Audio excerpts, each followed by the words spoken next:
Ratusan penari menyedot perhatian masyarakat di Kota Solo pada hari Jumat kemarin, tanggal 29 April tahun 2022. Mereka menggelar beragam jenis tari di 5 titik strategis di Kota Solo, yaitu di Lobi Solo Square, Rumah Dinas Wali Kota Loji Gandrung, Pasar Antik Narsopuro, Parkir MC Donalds, serta Balai Kota Surakarta. Sontak, warga pun berjubel demi melihat pertunjukan gratis tersebut. Kegiatan tersebut diberi judul Solo Menari 2022 dalam rangka memperingati Hari Tari Sedunia tanggal 29 April. Sekaligus menjadi salah satu bukti bahwa Mas Wali Kota Gibran Rakabuming Raka mulai sukses, yaitu dengan memastikan keseluruhan program pemerintahan, termasuk quick wins pada tahun pertama, untuk pemulihan ekonomi, menjaga daya beli masyarakat dan kesehatan. Kemudian program penggalian sumber pendapatan daerah dan pembiayaan pembangunan. Dilanjutkan program di bidang pendidikan dan kesehatan dengan penyelenggaraan wajib belajar 12 tahun lewat pendidikan formal, non-formal, dan informal. Selanjutnya bidang pariwisata dan industri kreatif. Maklum sektor pariwisata juga terkena dampak mengerikan akibat pandemi COVID-19. Sektor pariwisata diharap harus mampu bangkit dengan beradaptasi terhadap tatanan baru, dengan mengedepankan prinsip atau protokol kesehatan yang aman. Di bidang pariwisata tentunya perlu promosi dan inovasi sesuai dengan tren yang ada. Sekaligus perbaikan manajemen kegiatan seni budaya dan industri kreatif, ujar Gibran pada tahun 2021 silam dalam sebuah pertemuan dengan beberapa kepala dinas Kota Solo. Nah, kegiatan atau event Solo Menari 2022 tersebut, tentu hanya salah satu wujud inovasi serta promosi terkait industri pariwisata Solo. Di bidang yang lain, sudah banyak langkah-langkah cerdas Mas Wakilota Gibran untuk mewujudkan program prioritasnya. Di antaranya merencanakan untuk membuat Taman Balai Kambang menjadi pusat kesenian masyarakat Solo. Sehingga segala kegiatan yang terkait seni, baik latihan ataupun pentas seni berskala besar sekalipun bisa terpusat dan terkoneksi di sana. Dengan adanya pusat dan gedung kesenian di Taman Balai Kambang tersebut, tentu akan menjadikan para seniman mendapat wadah yang ideal. Begitu pula masyarakat umum akan bisa mengakses kebutuhan untuk berkesenian semakin mudah.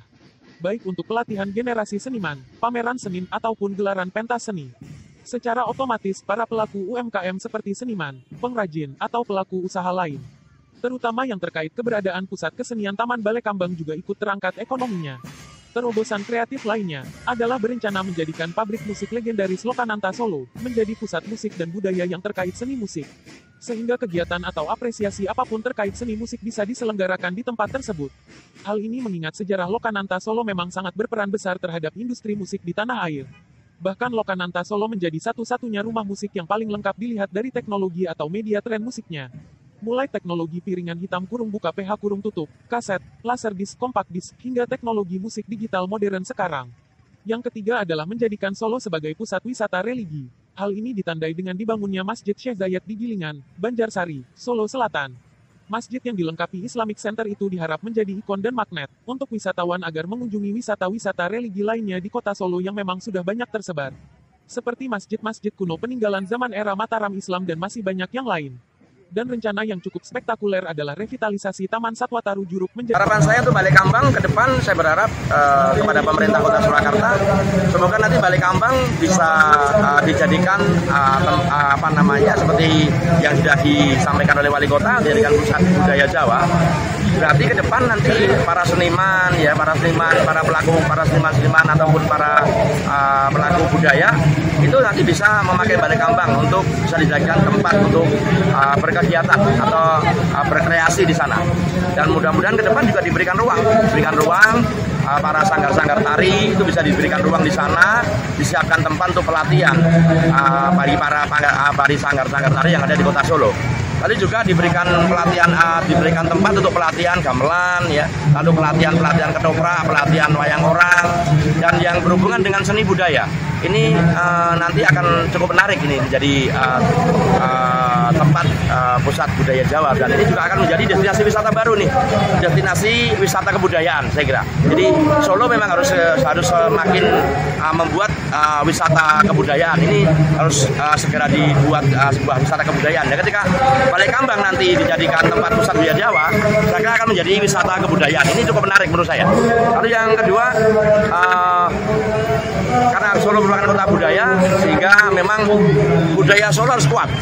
Ya, jadi nanti ke depan para pelaku-pelaku seni budaya ini, para pelatih-pelatih sanggar, tari Jawa,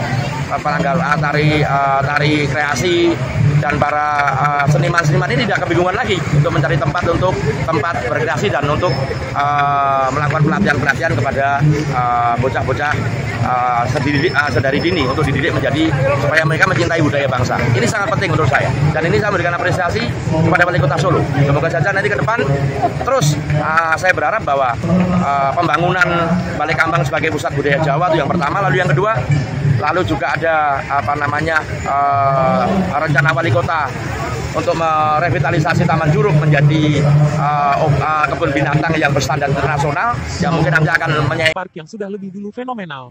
Dengan revitalisasi taman flora dan fauna di Juruk tersebut, tentu juga akan meningkatkan pendapatan di sektor UMKM sekitarnya. Karena diharap pesona Taman Satwa Taru Juruk akan semakin moncer. Dan terakhir juga rencana mewujudkan pusat Teknopark Solo, benar-benar menjadi wisata teknologi serta bursa teknologi yang real. Sehingga baik para penggagas teknologi, maupun pelaku UMKM juga bisa mendongkrak kemampuan usaha dan ekonominya masing-masing. Dari langkah-langkah cerdas tersebut, banyak diantaranya memang berasal dari aspirasi atau gagasan dari warga Solo sendiri beberapa tahun lalu. Misalnya salah satu tokoh penggiat dan pemerhati seni dan budaya Solo, yaitu Dr. BRM Kusumo Putro SHMH.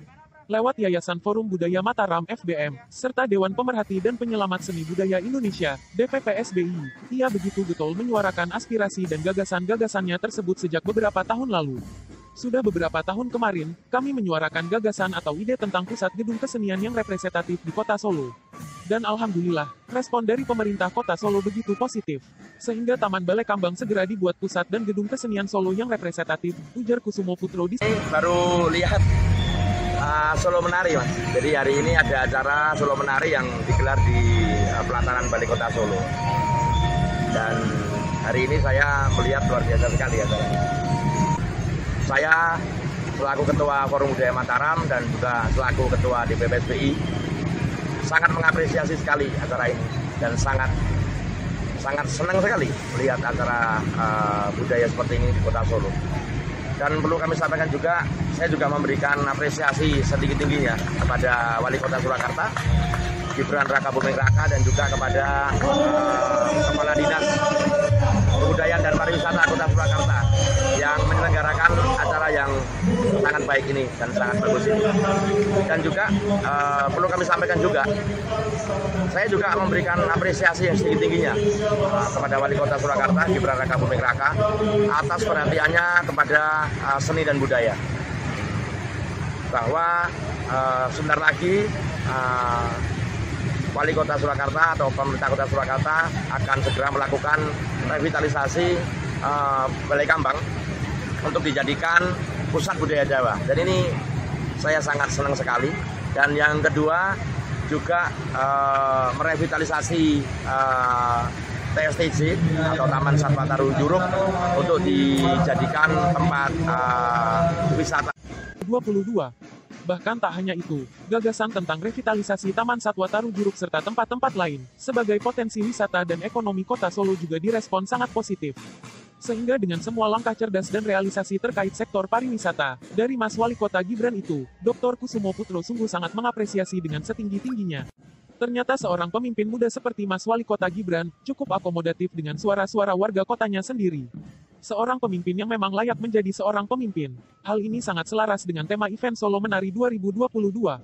Yaitu para pemimpin muda yang membangkitkan kota Solo, agar lebih cantik dan semakin mempesona di mata dunia. Sehingga di bidang pariwisata dan ekonomi kreatif tentu menjadi poin kemajuan yang sangat besar dan berarti.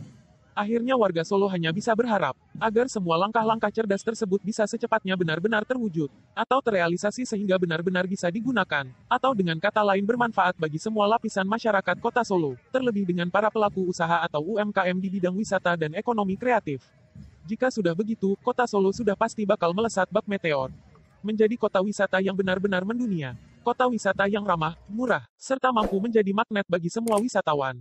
Baik wisatawan lokal, domestik, ataupun mancanegara. Dalam acara Solo Menari tahun 2022 tersebut, juga hadir Mas Wali Kota Solo Gibran Raka Buming Raka, Menteri Pariwisata dan Ekonomi Kreatif, Sandiaga Uno, serta Adipati Mangkunegoro X dan Putra Mahkota Kraton Surakarta. Sumber, majalah kisahnyata.com.